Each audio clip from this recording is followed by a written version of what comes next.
त्यानंतर आम्ही आमच्या छोट्या घरात राहायला आलो। तिथे आम्ही खऱ्या अर्थाने सुखी होतो, कारण आमच्या घरात श्रीमंतीपेक्षा सुखाला जास्त महत्व होतं। पण हे सुख फार काळ माझ्या नशिबी नव्हतं। एका ऍक्सिडेंट मध्ये इंद्रनील जबर जखमी झाले।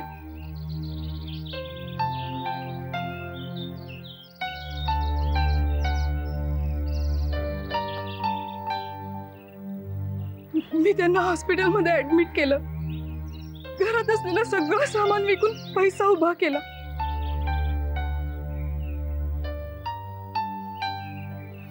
पण माझे प्रयत्न कमी पडले।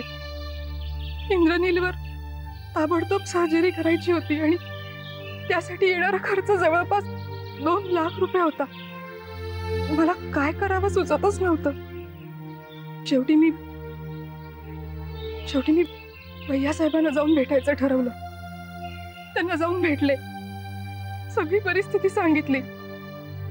या अपघाताकडे त्यांनी एक संधी म्हणून पाहिलं। इंद्रनीलचा जीव वाचवायचा असेल तर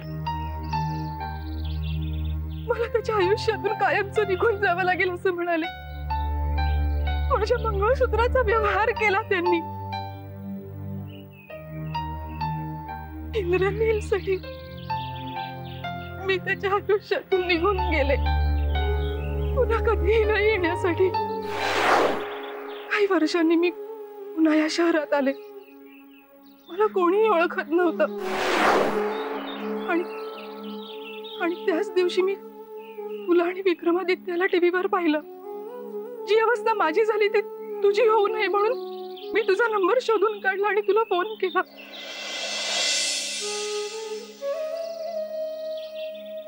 झालं तुझं समाधान? आता एकच रिक्वेस्ट आहे, मी तुला जे काही सांगितलं ते आपल्या दोघींमध्येच राहू दे। अजून एक, माझ्या आयुष्यात काय घडलंय मी तुला सगळं सांगितलंय, त्यामुळे तू तुझ्या निर्णयाचा पुन्हा एकदा विचार कर।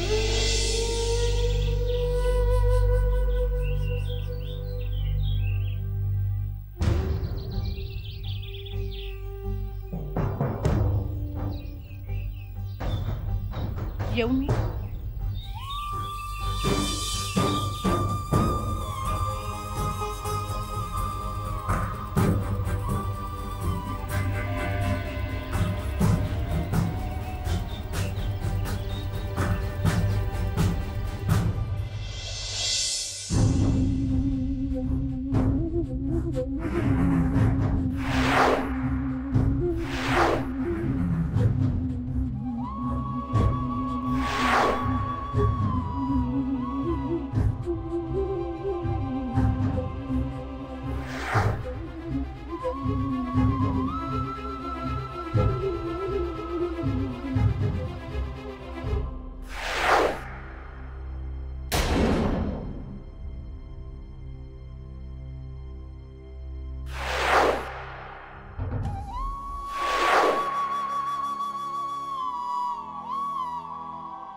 देव कोण होती ती बाई आणि एवढा वेळ तुझ्याशी काय बोलत होती ती?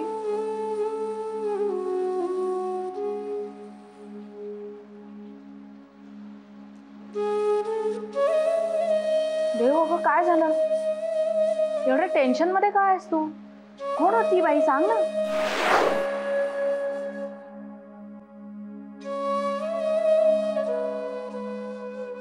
तिचं नाव आहे रागिणी। रागिणी इंद्रनील राजे शिर्के। राजे शिर्क्यांची मधली सून, नील भयांची बायको। काय?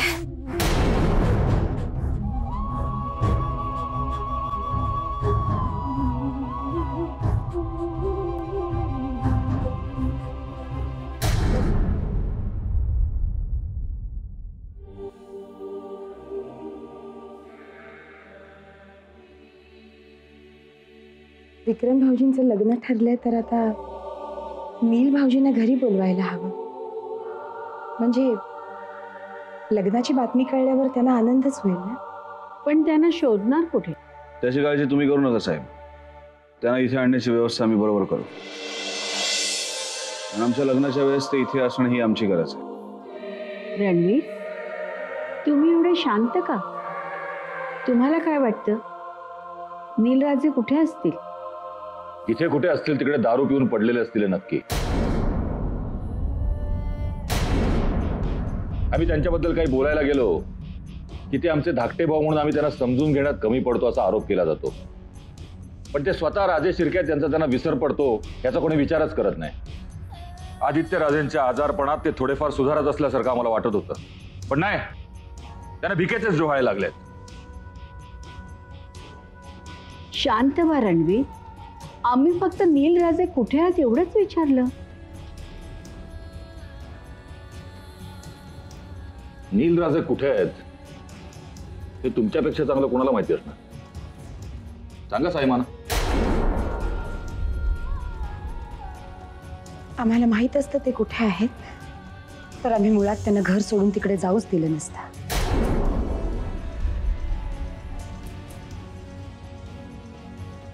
आमचे विरोधक तिकडे पोहोचण्याआधी माणसं पाठवून त्यांचा शोध घ्या. आजकाल आमच्या बाबतीत कुठल्याही छोट्या मोठ्या गोष्टीचा इश्यू होत असतो आणि त्याचीच आम्हाला भीती वाटते.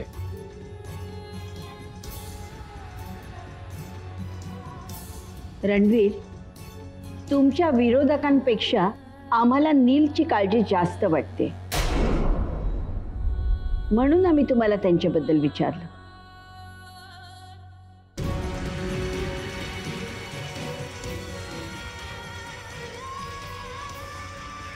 तुम्हाला एक माहिती आम्हाला सांगायची होती. 1 आठवड्यासाठी आम्हाला लंडनला जायला लागणार आहे. लंडनला? असं अचानक?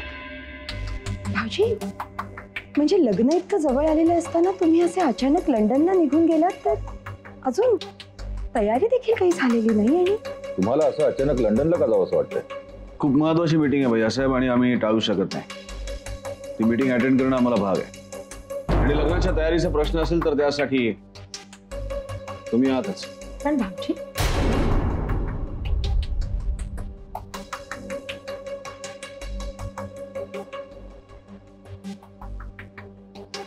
खरंच मीटिंगसाठी लंडनला जातायत की गेल्या वेळेसारखं पुन्हा काहीतरी टाळण्यासाठी जातायत? त्यांनी सांगितलं ना महत्वाच्या कामासाठी चालले आहेत. उगाच जास्ती बोलून लोकांच्या मनातले गैरसमज वाढवू नका.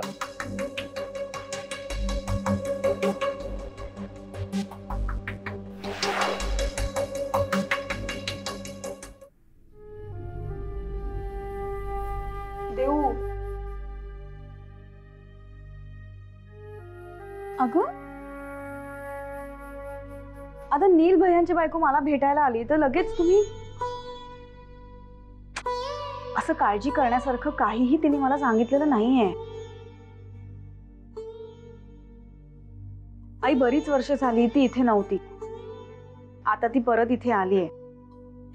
विक्रमच्या आणि माझ्या लग्नाबद्दल तिने ऐकलं म्हणून ती मला भेटायला आली होती. हो ना, मग आमच्या समोर सुद्धा तुझ्याशी ती बोलू शकली असती. मला वाटतंय देव, तू आमच्यापासून काहीतरी लपवतेस. हो ना, आणि तुम्हाला दोघींना वेगळं असं बोलायची काय गरज होती? आई, रागिणीला तिच्या पर्सनल आयुष्याबद्दल मला काहीतरी सांगायचं होतं. खरं तर मी तुम्हाला सांगणार नव्हते, पण आता माझ्यावर तुमचा विश्वासच बसत नाहीये म्हणून सांगते. बरीच वर्ष झाली तिचं आणि नील भैयाचं पटत नाही. ते दोघंही वेगळे राहतात आणि रागिणीला आता असं वाटतंय की त्या दोघांमध्ये मी मध्यस्थी करावी म्हणून मला भेटायला आली होती. आता हे सगळं ती तुमच्या समोर सांगेल का? देव, तू खरं सांगतेस? अगं हो आई, खरं सांगतेय. आता आई प्लीज एवढी काळजी नको करूस ग.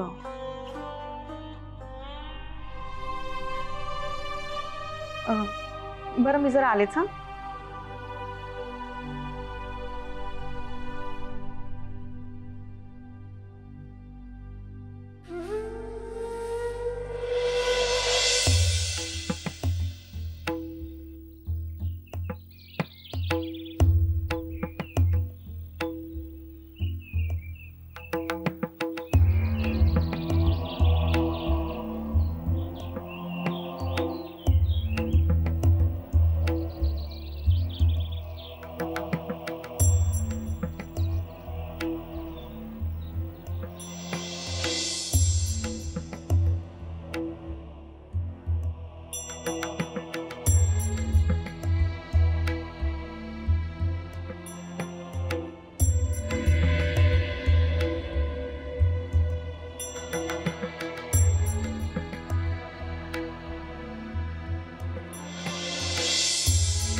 आज पुन्हा आपल्या घरी आल्यावर जुन्या आठवणींना उजाळा मिळाला. इतक्या वर्षांनी परत आलीये तरी तुला भेटता येत नाहीये. नील, किती स्वप्न पाहिली होती आपण. आयुष्यभर एकमेकांना सोबत करणार होतो. एका क्षणासाठीही वेगळं होणार नव्हतो.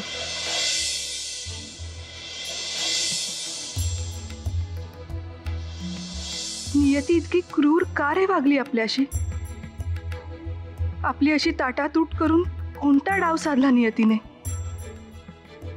आपल्या हातून असा कोणता गुन्हा घडला की त्याची एवढी मोठी शिक्षा आपल्याला मिळाली. नाही, पण आता नाही.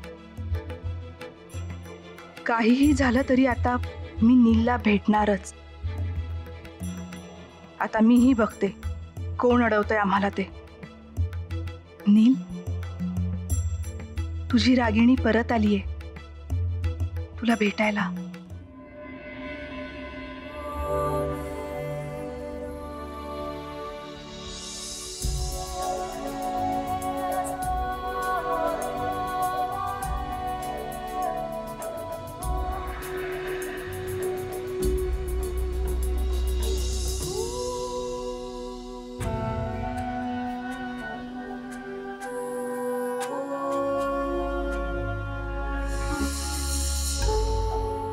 आदित्य राजे, आम्हाला तुमच्याशी बोलायचं होतं. बोला. तुम्हाला लंडनला जावंच लागणार आहे का? भैयासाहेब, सिम्सन बरोबर पॅचअप होणं ही किती अवघड गोष्ट होती याची तुम्हाला कल्पना आहे. ही गोष्ट आम्ही जमून आणली मोठ्या मुश्किलीने. त्यामुळे आता जी मीटिंग जर कॅन्सल केली तर त्याचे परिणाम काय होऊ शकतात याची तुम्हाला कल्पना आहे. तरी सुद्धा तुम्ही आम्हाला हे विचारता. नाही, आम्हाला कल्पना आहे तुमची मीटिंग महत्वाची आहे, पण ती पोस्टपोन करून लग्न झाल्यावर जाता नाही करणार. लग्नानंतर गेलो काय आधी गेलो काय असं काय फरक पडणार आहे भैयासाहेब. 2-4 दिवसांची तर गोष्ट आहे. नाही, जा तुम्ही, पण लग्नाच्या आधी वेळेवर याल ना?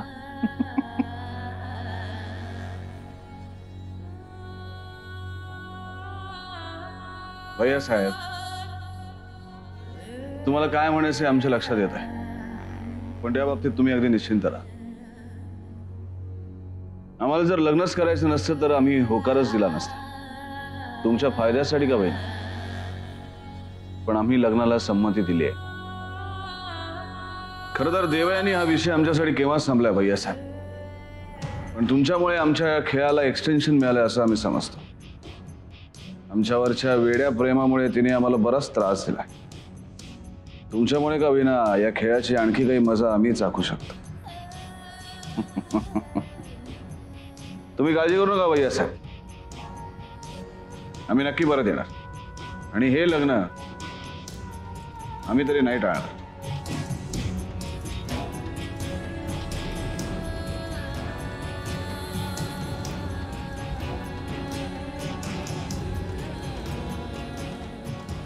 आम्हाला तुमच्याकडून हेच अपेक्षित होतं. Thanks a lot. येतो आम्ही.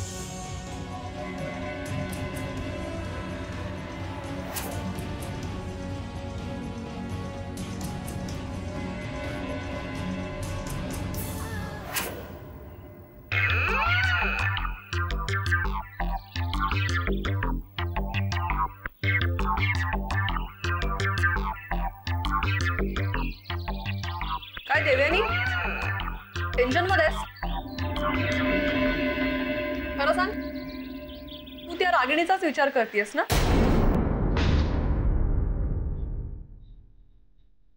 तुला कसं कळलं तिचं नाव रागिणी? प्रतीक्षा काकू आणि साक्षीला जे काही सांगितलंस ना ते ऐकलंय.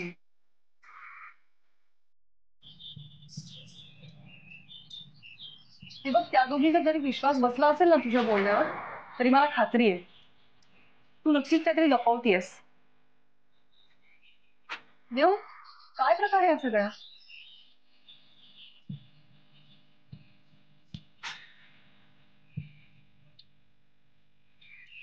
श्रावणी, हा कुणाच्या तरी आयुष्याचा प्रश्न आहे. मी तुला रिक्वेस्ट करते, प्लीज रागिणी इथे येऊन गेली हे ते कुणालाही सांगू नको. डोंट वरी, मी नाही सांगणार कुणालाही. पण मला खरं खरं सांग, तुम्हा दोघींमध्ये नक्की काय बोलणं झालं होतं?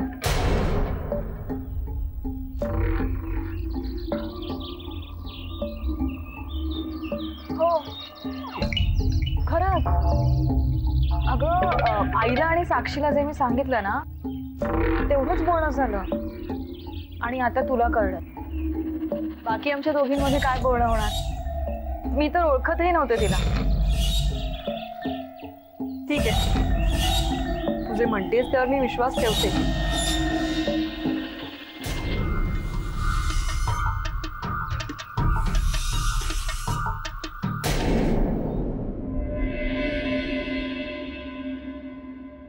हॅलो, नमस्कार. मी प्रियदर्शिनी राजेश शिर्के बोलतेय. नील भाऊजी आलेत का तिकडे? नाही, असं काही विशेष काम नव्हतं. पण ते जर आले तिकडे किंवा त्यांचा फोन आला तर घरी फोन करायला सांगाल प्लीज. ठेवते. हा.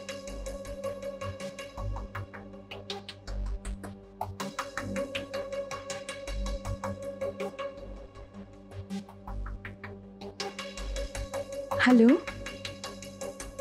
नमस्कार. आम्ही प्रियदर्शनी बोलतोय. नील भाऊजींचा काही फोन आला होता? नाही, ठीक आहे.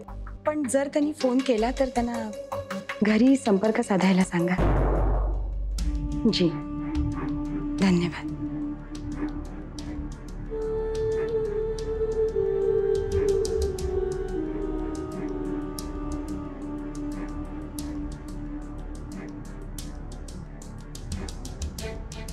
नमस्कार, प्रियदर्शनी बोलतीये. नील भाऊजी आहेत का? पुढे तळमळीनं कोणाला फोन करता? ठीक, करते नंतर फोन. ठीक.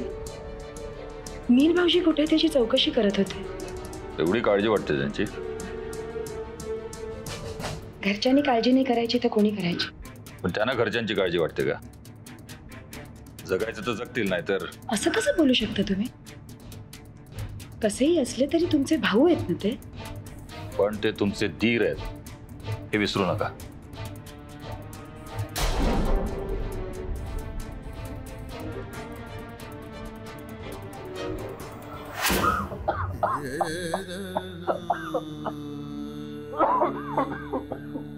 नील राजे, राजे देखो तो कौन आ गया है.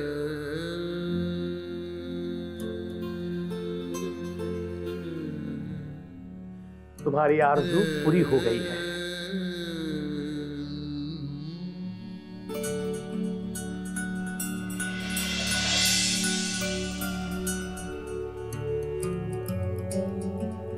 ना